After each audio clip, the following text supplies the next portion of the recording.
much, everyone, for joining in today. My name is Tanmay Bakshi, and I love to explore technology. More specifically, I love developing, working with, and implementing algorithms that allow our machines to think and reason for themselves, so they can understand abstract concepts and data that up until now, only we as humans were known to be able to understand. Essentially, I love taking our human-like intuition and simulating it within our computers. And I'm sure that everyone here is thinking about the right technology. Today, I'm here to talk about the tech that we are all very excited to and practically have already begun incorporating in almost every single system we're using in our everyday lives. This is beyond doubt the technology of artificial intelligence, machine learning, and cognitive systems. In fact, I am really passionate about applying this technology in the fields where I believe it can make the most impact. And this includes the field of healthcare. I've created, for example, systems that can act as early warning systems for depression in the youth, so we can make sure that we can get help to them even before they really know they need it. And when they need help but there's no human available, we can make sure that they always have someone to talk to through the power of my AI bots. I've also created artificial neural network systems that provide artificial communication ability to those who can't communicate naturally. And it works by understanding their electroencephalogram brainwaves through a custom 3D printed headset and understanding them through my deep learning algorithms. In fact, on screen right now, you can see Boo towards the right, a girl who suffers from Rett syndrome and is unfortunately quadriplegic. She's the first person that we are trying to help out with this project called The Cognitive Story.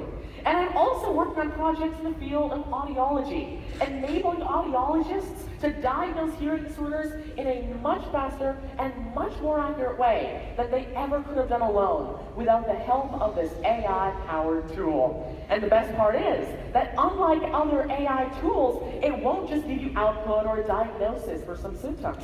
Rather, it'll also tell the audiologist why it made that decision. So the audiologist is confident in the decision that the artificial intelligence has made. However, before I get even deeper into this technology, what I'm doing with it, how it ties into the work that I know all of you are doing, I'd like to begin by saying a huge thank you to the entire team at IIA for actually bringing me to Dubai, putting together this wonderful conference, and again, I am really excited to be here. So again, thank you very much. Thank you very much. Thank you. Thank you. Thank you. To begin, I'd like to start off by answering the one question that I'm sure is on the top of everyone's mind today. And that is the question, well, why in the world am I here today? And well, I'm here because of a simple reason.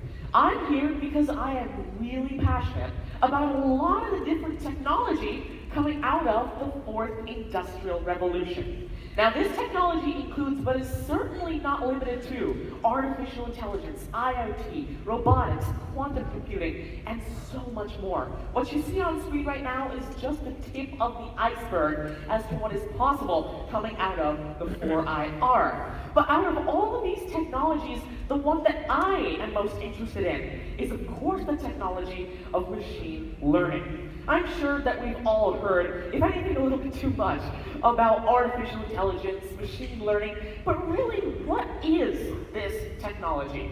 And really, the way that I like to define machine learning is actually quite simple.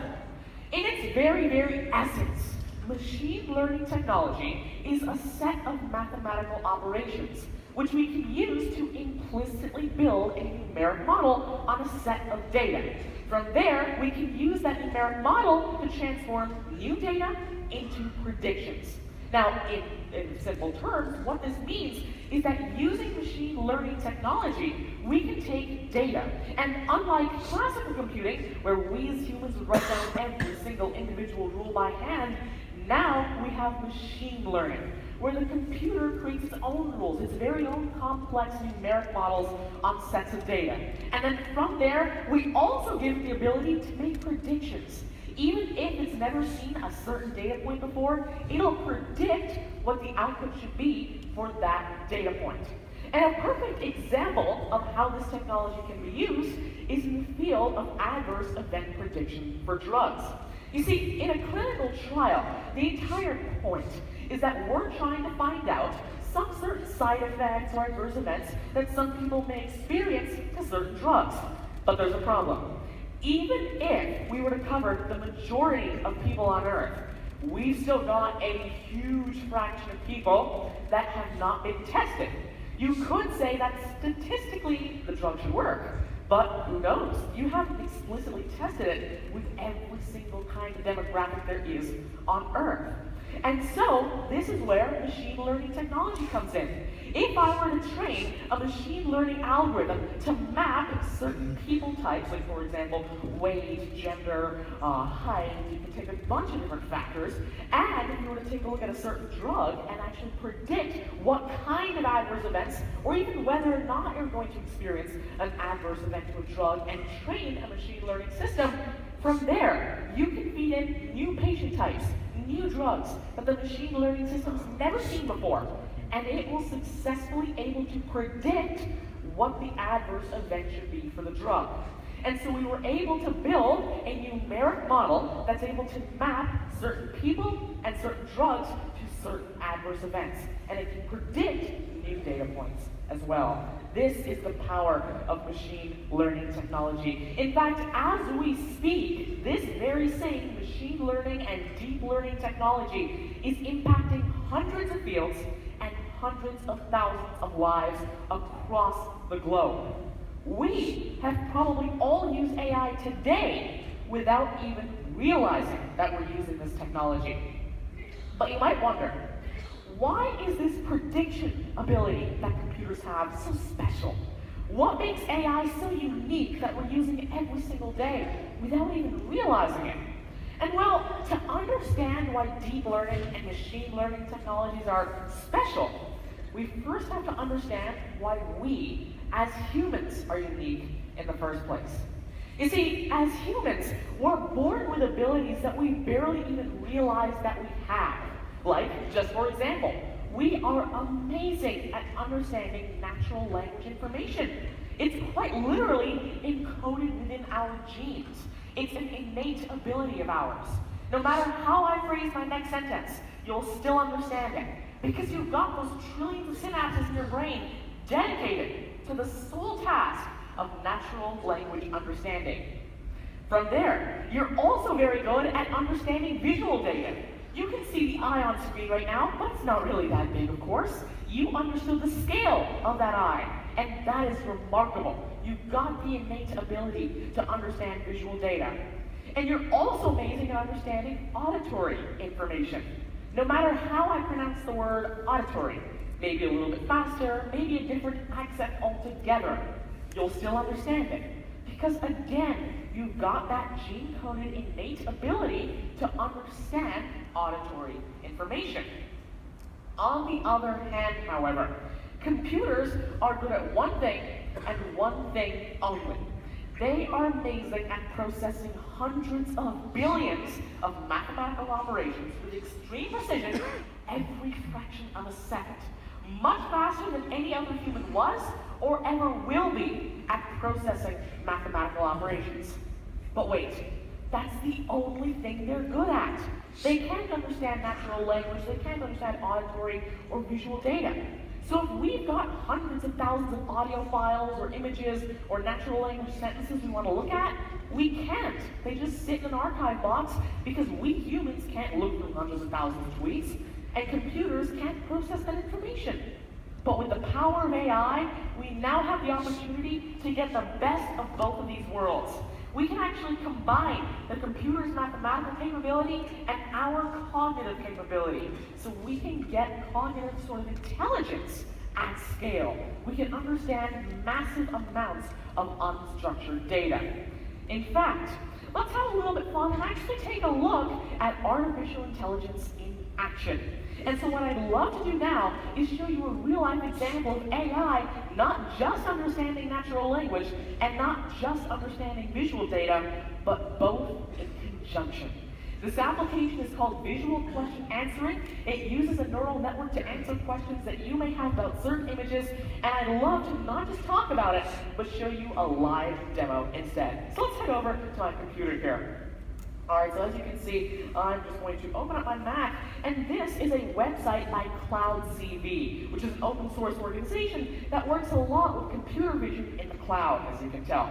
The application is called Visual Question Answering. Now, of course, I can choose practically any image I want to, but let's just say I go ahead and upload my own image. Now, as you can see, this is actually a very simple image. You can actually go ahead and look at that. I'm not going to describe that right now, and you'll find out why in just a moment. So look at that image, analyze it, and let's just say I have a question about this image. I can go ahead and ask the computer the question. Like, for example, how many elephants are there in this image?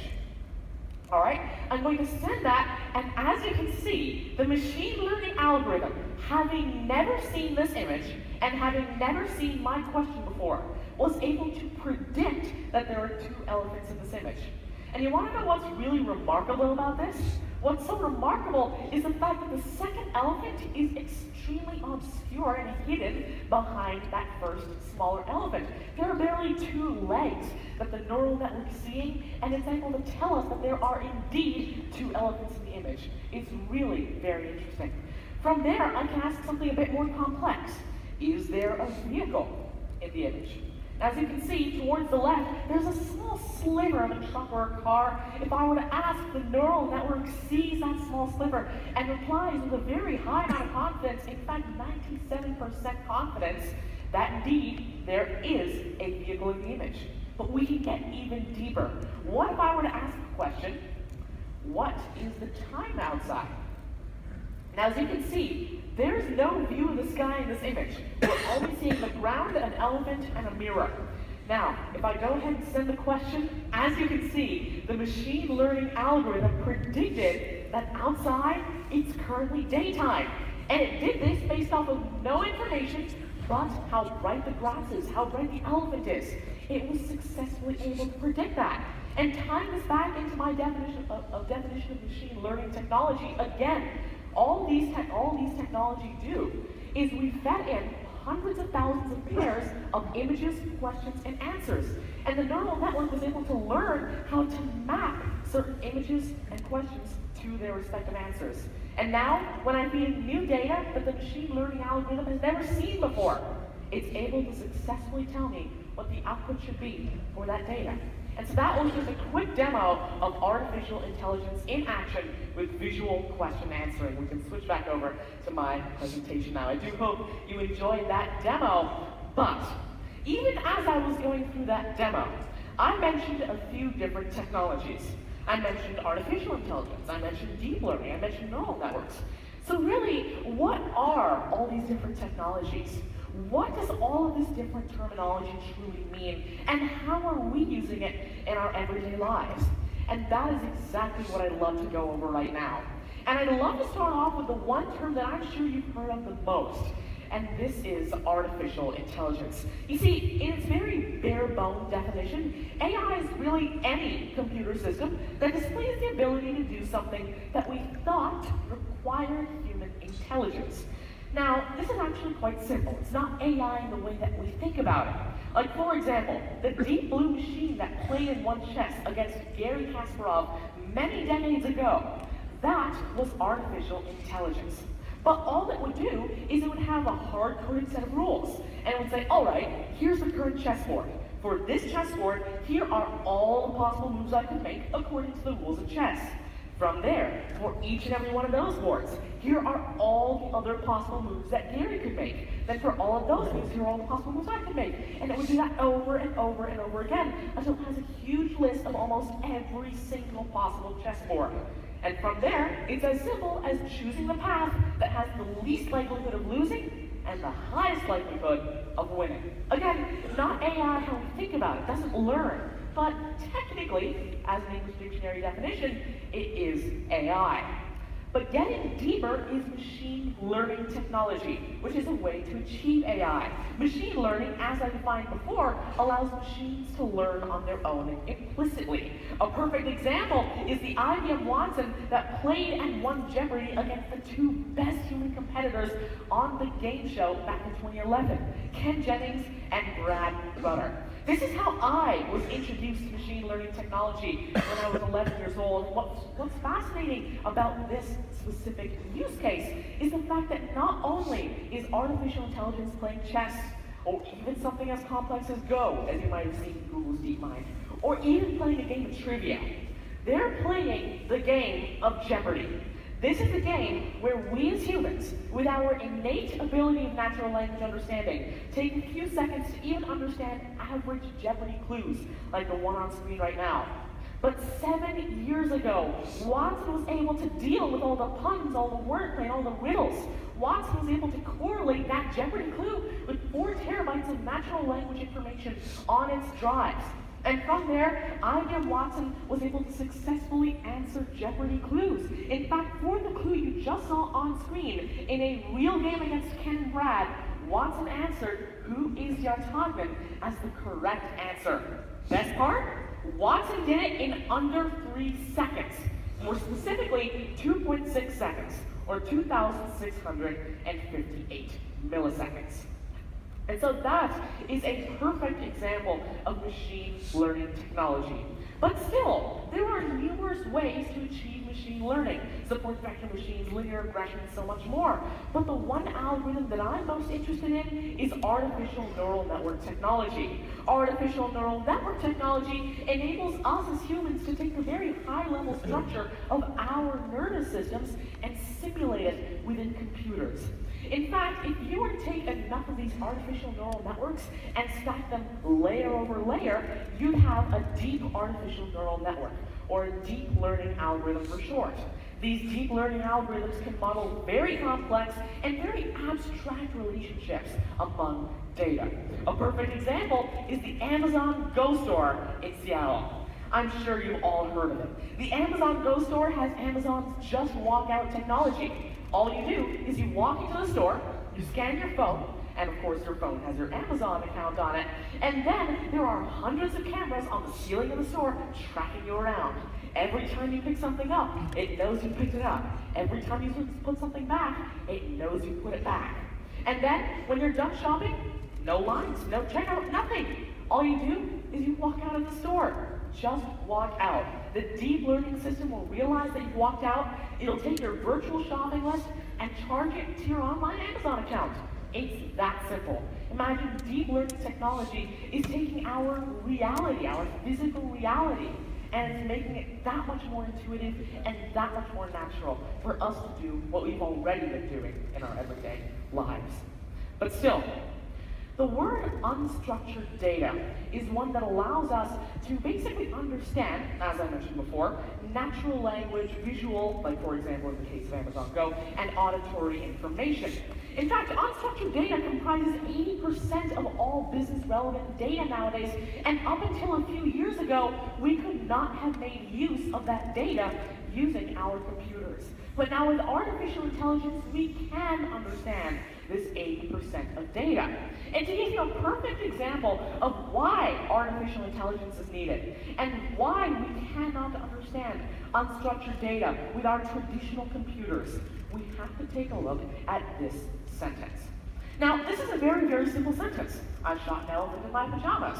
Now, of course, if I were to ask you what this means, you'd tell me I took a picture of an elephant while I was wearing my pajamas. Simple.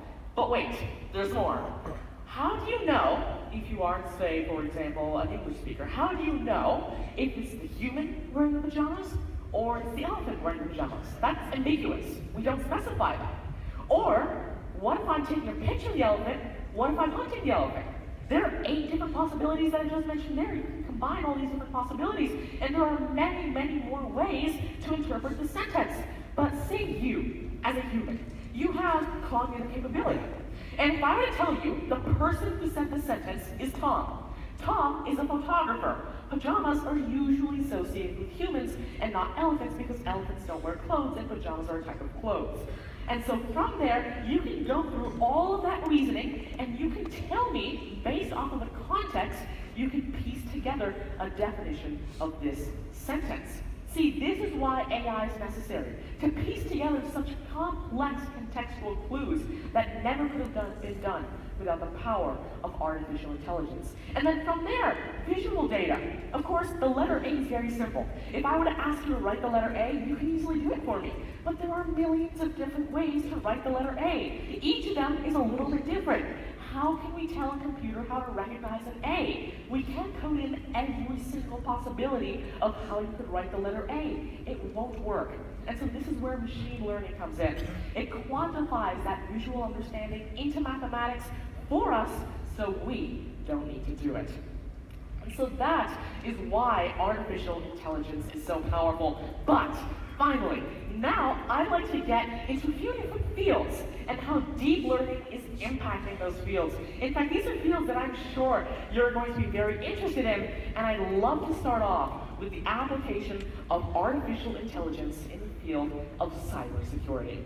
Now, cybersecurity is basically the textbook definition case of where we should implement AI.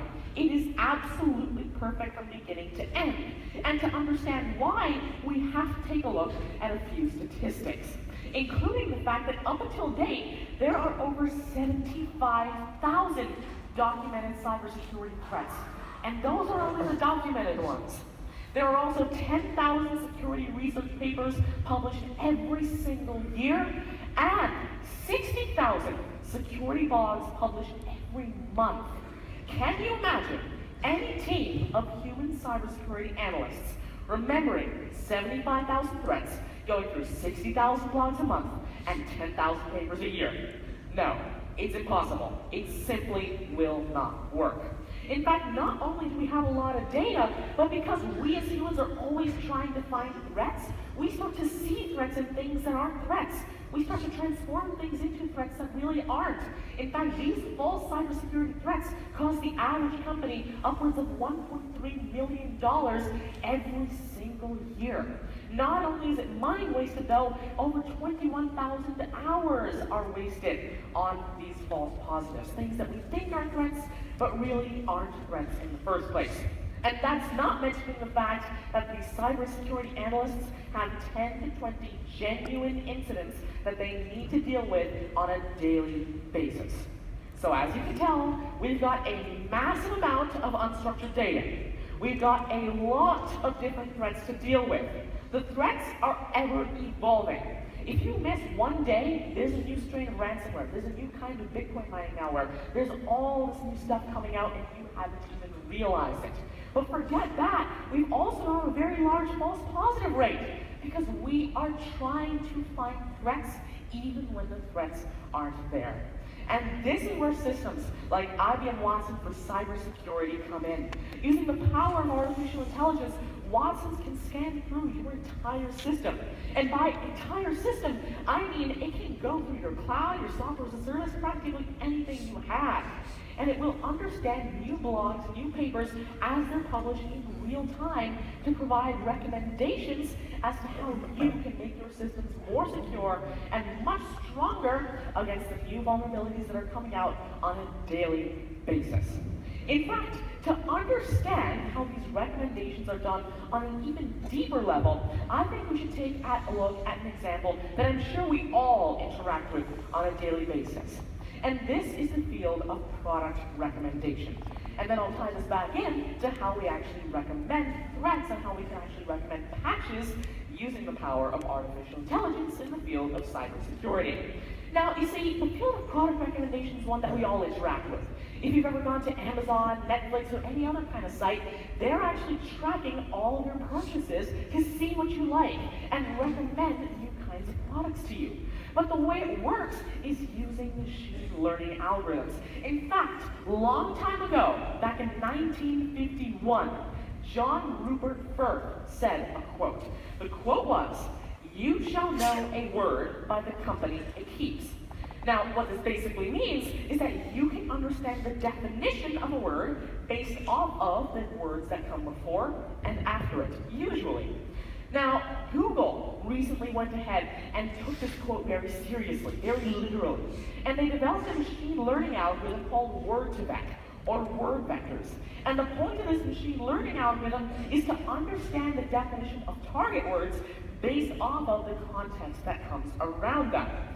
In fact, in order for you to understand this on an even deeper level, we have to take a look at a bit more of a fun example of artificial intelligence.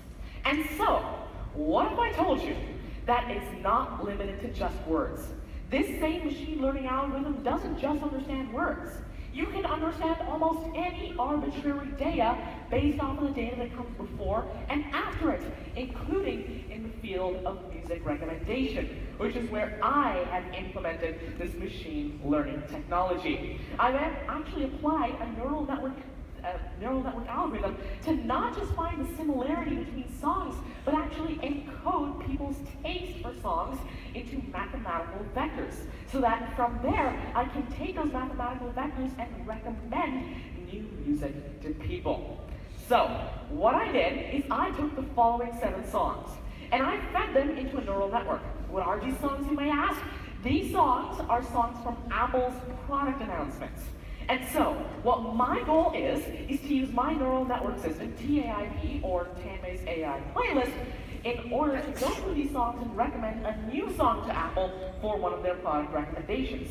So what I'd love to do now is give you a taste for what kind of music Apple likes for their product announcements. Then, once you understand it, we'll take a look at some music that the neural network recommended Apple use for their product announcements. So I'd like to give you a quick clip now.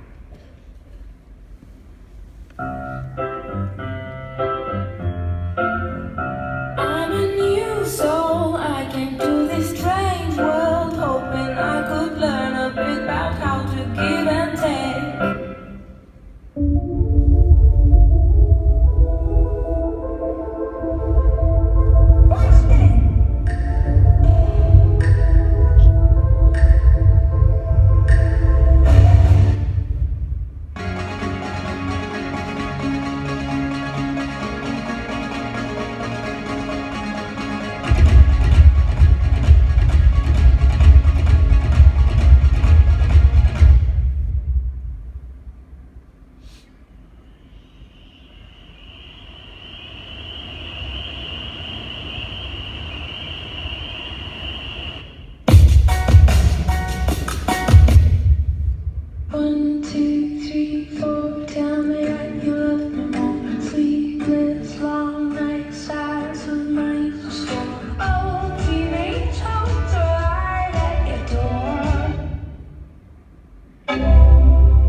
That Apple likes to use for their product announcements.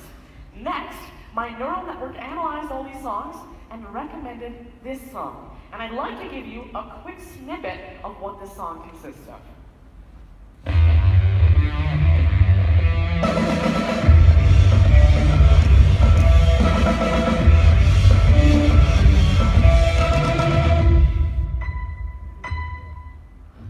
I can definitely see Apple using a song like this one for one of their product announcements, and of course recommended by TAIP, my neural network system. In fact, what actually makes me pretty happy is that Apple actually used a very similar song to this one for their iMac Pro product announcement, which is of course very satisfying to see how the neural network was able to analyze these songs, but tying it back into the field of cybersecurity.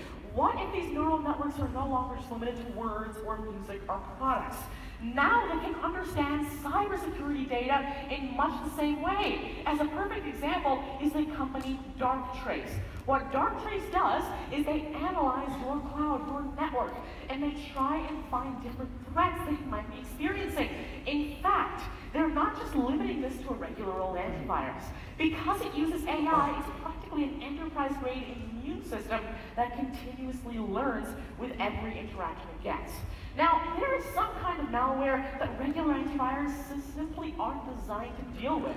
Like, for example, Bitcoin or cryptocurrency mining malware. They use your company's hardware, slowing down your productivity. But the thing is, you can't really detect them using antiviruses because, well, what if that's legitimate activity that you want to detect? And you can't really detect what exactly the program's doing using simple, regular programming. And this is where AI comes in. In fact, Darktrace estimates that over 25% of company networks exhibit signs of cryptocurrency mining. And so as you can tell, this is very important. In fact, recently in the US, there was a law firm with over 500 employees that had hired an intern. For the past 5 months, that intern was running Bitcoin mining on the company's hardware. As you can imagine, he was earning hundreds of dollars from that Bitcoin mining. In fact, it was so stealthy that he could have kept doing that Bitcoin mining for months or years after he left the company. But when the company installed Darktrace, Darktrace immediately noted that anomalous behavior and notified the security team so they could immediately find the intern that's running Bitcoin mining on company hardware and take the necessary action. From there, recently, a telecommunications company was hit with a brand new strain of ransomware. And this is actually brand new. No one's seen this before. No antivirus can simply detect this ransomware. But when Darktrace was installed, within 9 seconds, Darktrace was able to detect that there's some weird and anomalous SMB data encryption going on. Some files are being encrypted for seemingly no reason. And then, within 24 seconds, Darktrace realized that the entire security team was away for the weekend and that it needed to act autonomously. And so it immediately stopped all data encryption. But the best part is that all other company operations just kept going. Nothing stopped. Only all file encryption attempts were blocked. This is the power of artificial intelligence and what it allows us to achieve. And so that was a quick example of artificial intelligence's application in the field of cybersecurity. Next up, I'd like to transition to the field that I know is closest to all of our hearts today. In fact, what revolves around the conference. And of course, this is artificial intelligence and its application in the field of auditing. To begin, I'd like to mention the example of Cloudflare. Now, you don't exactly need to know what Cloudflare does, but they have a new service called the 1.1.1.1 DNS.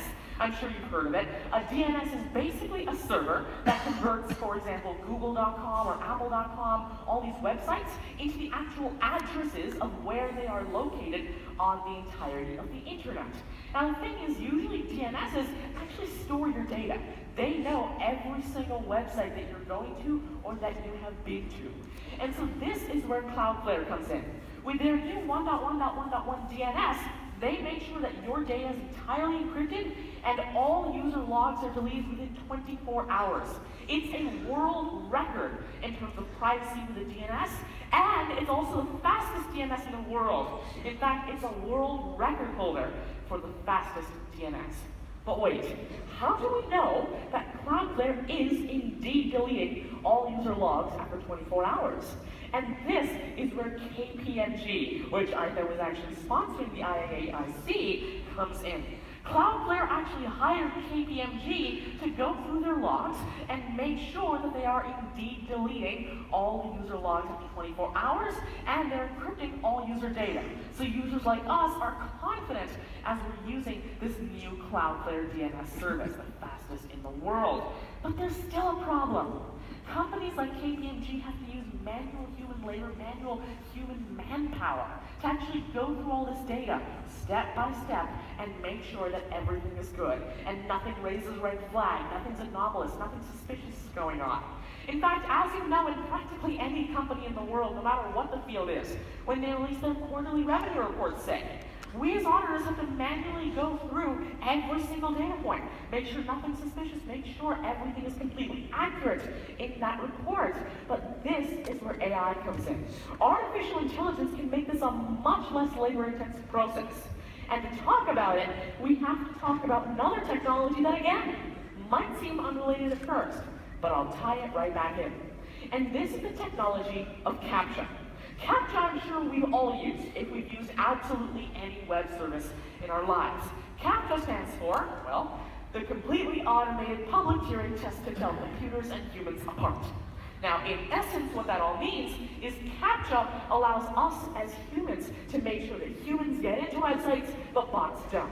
And the reason they do this is to make sure that bots can't say, buy every single ticket to a concert, then resell them all and double the price and earn a profit. This is what CAPTCHAs are for. This is what CAPTCHAs have historically looked like.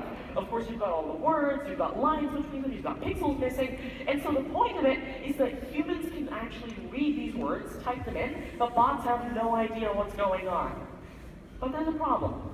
As you can see, the company that actually runs these CAPTCHAs, called reCAPTCHA, was bought by Google.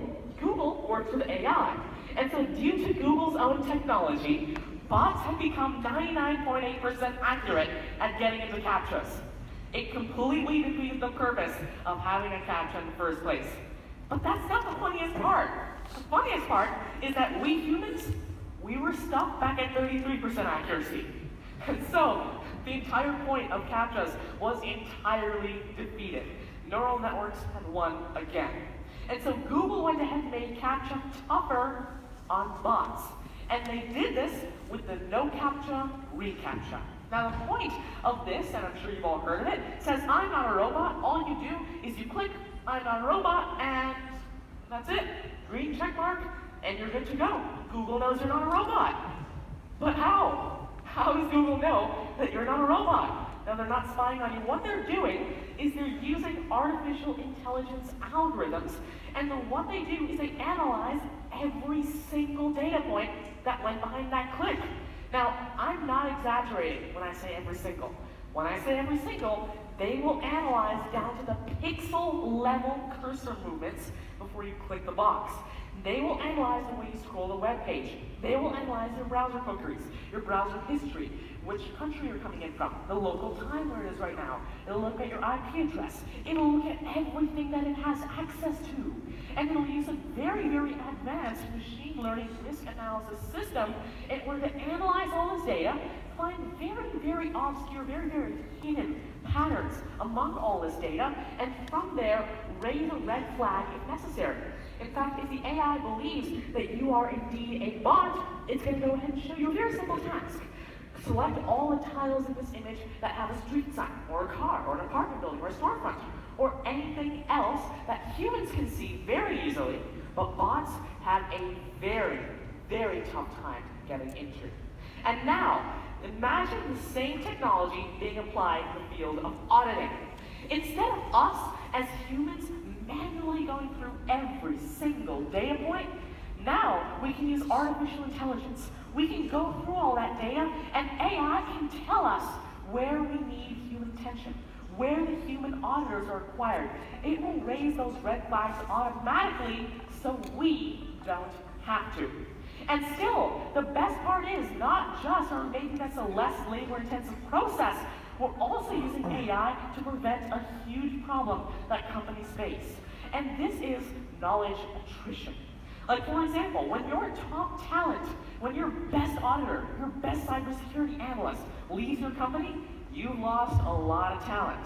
But using the power of AI, you can learn from your employees, and the employees can learn from the AI in both ways. And from there, you can make it so when someone leaves your company, you still have at least the majority of that talent with you. In fact, the rest of your engineers, the rest of your auditors, the rest of your cybersecurity analysts are able to gather that knowledge as well. A perfect example of this being applied in the real world is the Woodside Energy Company outside of Australia and New Zealand. What Woodside did is they came to IBM and they said, all right, IBM, develop a bot for us using Watson. Now the bot should learn from our engineers so that the bot can actually go ahead and help our engineers as they're doing their work. Therefore, we can eliminate 30 to 40% of our workforce. But when IBM developed the bot, they did not eliminate 30–40% of their workforce. Rather, what Woodside did is they hired an additional 30% to their workforce. And the reason they did that is because they realized the fact that now, first of all, the top talent, the best engineers, are now very easily sharing their experience with the least experienced engineers. And so the artificial intelligence is helping that way. And plus, whenever anyone leaves your company, you still have all of their knowledge. You still have all of their talent with you in an AI system. So more and more employees can learn from that. In fact, while we are on the topic of Woodside adding an additional huge percentage to their workforce, there is one misconception I'd like to clear today. And this is the misconception that AI is meant to replace us. AI is meant to overtake us in everything we do in our everyday lives. But simply, this isn't true. The point of AI is that it was created by humans to augment our intelligence, amplify our capabilities, allow us to do what we already do in a better way. Like, for example, my project in the field of audiology doesn't replace audiologists. It allows them to do their work in a much better and much faster way than they ever could have done before without the help of AI. IBM Watson, Darktrace, and these other projects in the field of cybersecurity, they're not replacing your human cybersecurity teams. They're allowing them to have a lower false positive rate and deal with threats in a much more efficient way. And then, projects in the field of auditing, they're not replacing companies like KPMG. Rather, they're enabling KPMG to work with more clients, work with them in a much more economical way, and from there, give them better support when they need it in a much less labor-intensive manner. And so this is why I believe we shouldn't be afraid of AI. Rather, we should be embracing it because AI is going to empower us. Matter of fact, we could just say that artificial intelligence, or AI, doesn't even just look like AI anymore. It looks a lot more like IA. No, I'm not talking about terminology. I'm talking about intelligence augmented. Taking our human cognitive ability, combining it with the computer's mathematical ability, and allowing us to do what we already do in a much better way than we ever could have done alone. Thank you very much, everyone, for joining me today. That's what I have to run. Thank you very much. Thank you. Thank you very much. Thank you.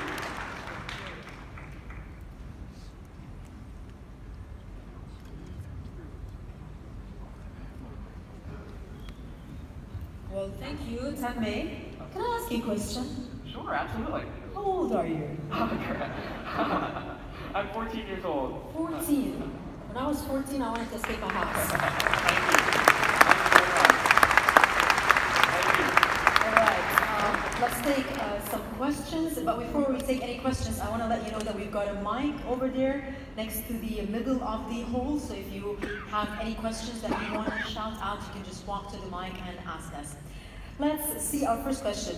Artificial intelligence, would it be able to commit fraud? Absolutely.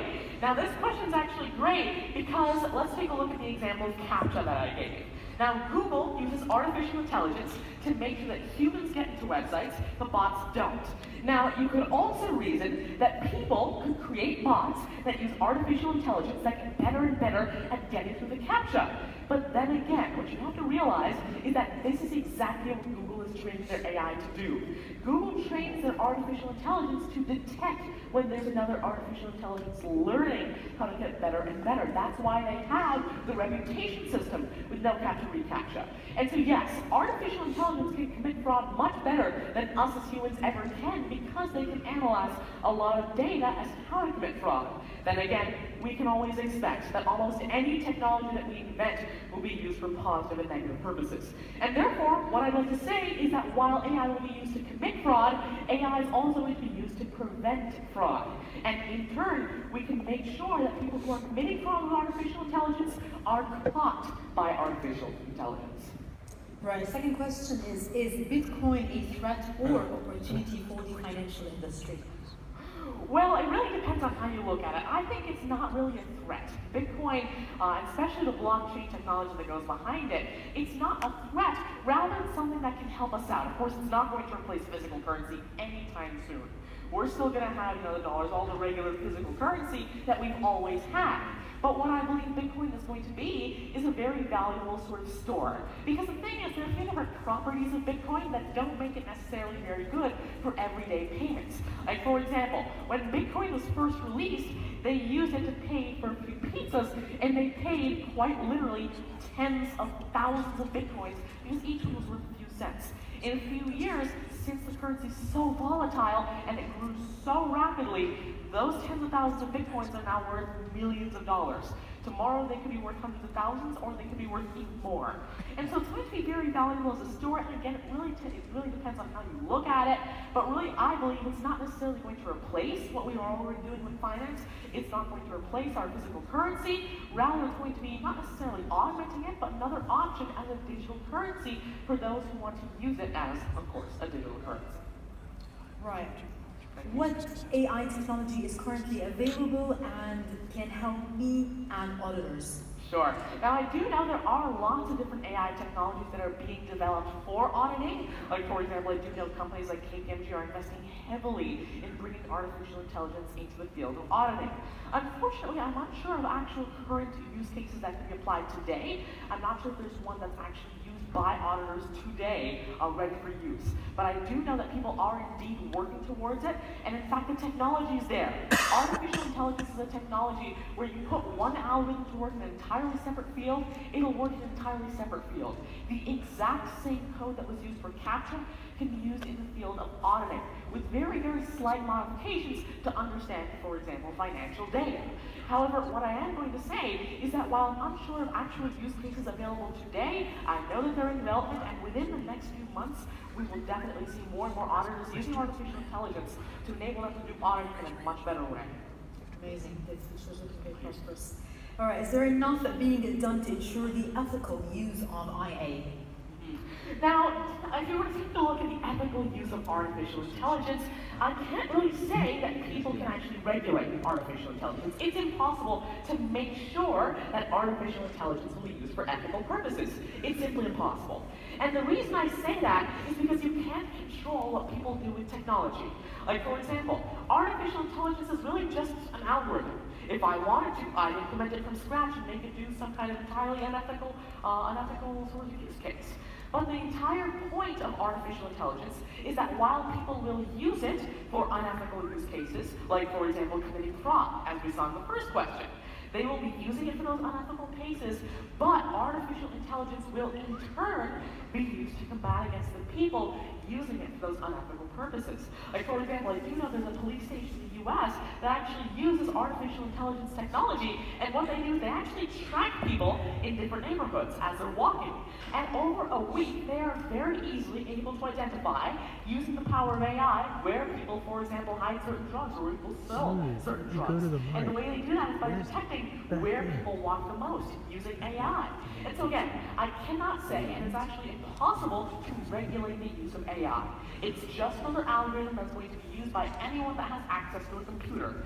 But what we can be sure of is that we implement it in fields that allow us to combat against the people who are using it for unethical purposes in the first place. Will AI be a threat to humans? Well, artificial intelligence, I really don't necessarily believe that artificial intelligence will be a threat to humans. Of course, you could say, as I mentioned before, artificial intelligence will be programmed by us humans to be done for negative purposes. It might be done as a threat to humans, but AI itself will not become a threat. And the reason I say this is because of a few fundamental properties that AI has. Like for example, if you were to take a look at the one thing that everyone's concerned of and scared of when it comes to AI is artificial general intelligence, the singularity of AI, where it becomes so intelligent that even we humans can't actually understand what the AI is doing, and it simply overtakes us and decides that humans are unnecessary and it doesn't need us. But that is a very, very far-fetched situation. And the reason I say this is because if you were to really think about it, even we as humans aren't generally intelligent. Now, it might seem like, we're conscious, we can understand data, we are generally intelligent, but think about this as a perfect example. Let's just say, by chance, someone was blind, and you were to ask them, are you blind? They'd say, yes, I'm blind. Because they have the conscious mind, and they realize, I can't see, so I'm blind. But there's a special disease called the Anton-Babinski syndrome. When people have this syndrome, what happens is the visual center of their brain is not telling their brain anything. It's not even telling their brain that they can't see anything. And so the rest of the brain gets confused. Even though you consciously can't see anything, you don't realize that you can't see anything because your visual input center isn't giving you any input in the first place. And so, for example, if I were to ask someone, how many fingers am I holding up? They'd say, well, you're holding up some random number. And then they give you a random number. If you were to ask them, why did you say that random number? They'd have to come up with some very weird, fabulated response because of the fact that there's no other valid response they can give.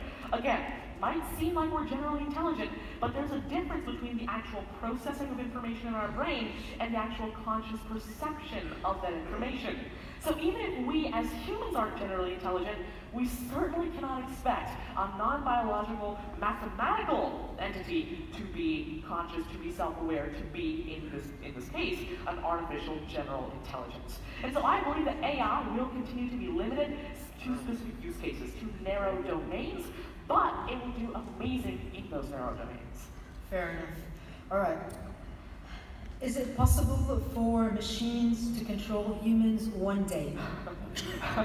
Everybody's scared of this. Well, again, as I've mentioned, what I believe is that we will definitely control and we will definitely create machines to guide humans as they're working. Like, for example, in the field of auditing, where I'll give you the example of artificial intelligence going through data and raising red flags. The machine isn't controlling the human, the machine is guiding the human to allow them to make better decisions in faster ways. So what I believe is that, again, because of the plain and simple fact that artificial general intelligence won't happen, and that we can easily combat people using AI for unethical purposes, using more AI, I believe that, again, AI won't necessarily control humans, it's going to guide us, it's going to help us to do what we already do in a better way.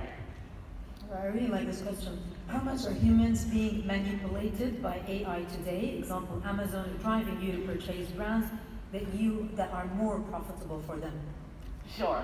Now, I do completely agree that, for example, even I gave the example of product recommendation. As you are on Amazon, it's tracking everything you purchase, and it's trying to say, all right, this is a new product that you might want to buy. And so what I believe is that really, in most cases, it's a win-win situation. Because historically, what we do is we say, all right, this item has tags. For example, say I'm building a deep learning computer. Now, what that means is I want the best hardware there is on Amazon. I want the highest end GPU, the highest end desktop, the highest end, everything I can get. But the thing is, before deep learning technology, what would happen is Amazon would recommend some more computer parts to me. Not specific computer parts, just some more random computer parts. But now, thanks to deep learning technology, what Amazon's going to do is it's going to analyze what I buy down to the very intricate details, and it's going to recommend specifically the highest end hardware. And so it's a win-win. Let's just say I'm about to buy some kind of motherboard, but there's actually a better motherboard available that would suit my needs even better. Well, what I believe is that through artificial intelligence, we can find those motherboards that would be more suited to what I just purchased. And so again, it's a win-win. Amazon's able to sell you products, which is what they want to do, of course. Transparently, they want to sell you products, and you will get the products that are relevant to your needs.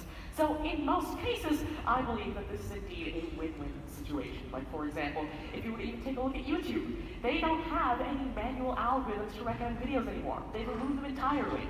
Now it's an entire black box of machine learning that recommends new videos to you based off of the videos you just watched. And so really, again, I believe it's a win-win situation. You find better products, and Amazon's able to sell the products to you. Right. Will the speed of processing be an advantage for the bad guys in IA? Well, Really depends if you were to take a look at that. If you were to take a look at, for example, artificial intelligence and how NVIDIA released their Volta architecture. Perfect example, how NVIDIA released their Volta architecture just a little while ago. They're expected to release their Ampere architecture and so much more. As you can tell, every year our GPU processing power is getting faster and faster and faster. We're getting more processing power, enabling more people to do more things with AI. So you have to take a look at two main things. If I wanted access to that Volta architecture, to the very, very fast machine learning accessible nowadays, first of all, there's a huge barrier to entry. It's very, very expensive. For huge enterprises, huge organizations, this is no problem. But for people who are developing, say, viruses that use artificial intelligence to change themselves, to actually mask against systems like Darktrace, it's going to be very difficult to get access to this kind of hardware. Of course, the cloud makes it a lot easier, but then again, what you have to realize is that it's always a level playing field. Whenever the bad guys get access to more processing power, the good guys also have access to that processing power. If anything, they have more access to it because they have the resources to be able to actually invest and purchase all that new processing power. So really what I believe is that, again, artificial intelligence, it's going to be used for negative purposes. Of course, the extreme compute power will definitely be advantageous to bad people using it for bad things, but it's also going to be even more advantageous to the people using it for good, ethical purposes, including combating those using it for unethical purposes. Right, so we've got 2 more minutes until we can get more questions from you. How AI will be equal to IA? If Sure. we can get more questions, please. Sure. Now, how artificial intelligence is intelligence augmented. Now, as I mentioned, artificial intelligence has a few fundamental limitations, which is why AI really cannot replace us humans. Of course, there are some very naive fields where it will definitely replace us. Like, for example, this is a very, very small example. If you were to take a look at the field of driving, if you were to take a look at some very small and repetitive jobs like these ones, AI will certainly replace us. But there's a kind of spectrum of jobs. There are certain jobs that will certainly be replaced. There are certain jobs that will be augmented. There are certain jobs that AI can't get to quite yet. What I believe is that in the few jobs that AI will replace us, it'll enable us to go into fields where we're needed the most. In fact, it's estimated that by 2035, there will be a global healthcare worker shortage of 12.9 million people. So if there are almost 13 million people missing from the field of healthcare, but doing things that aren't directly benefiting humanity, we can easily move them using the power of AI from these fields into fields where they are truly needed, like technology, like healthcare, and so much more. And then from there, not only bring them into these fields, but make their jobs in these fields much easier and allow them to do much more than they could have done ever without the use of these AI tools. Thank you very much, Tanmay. Let's please all give Tanmay a very round of applause. Thank you very much.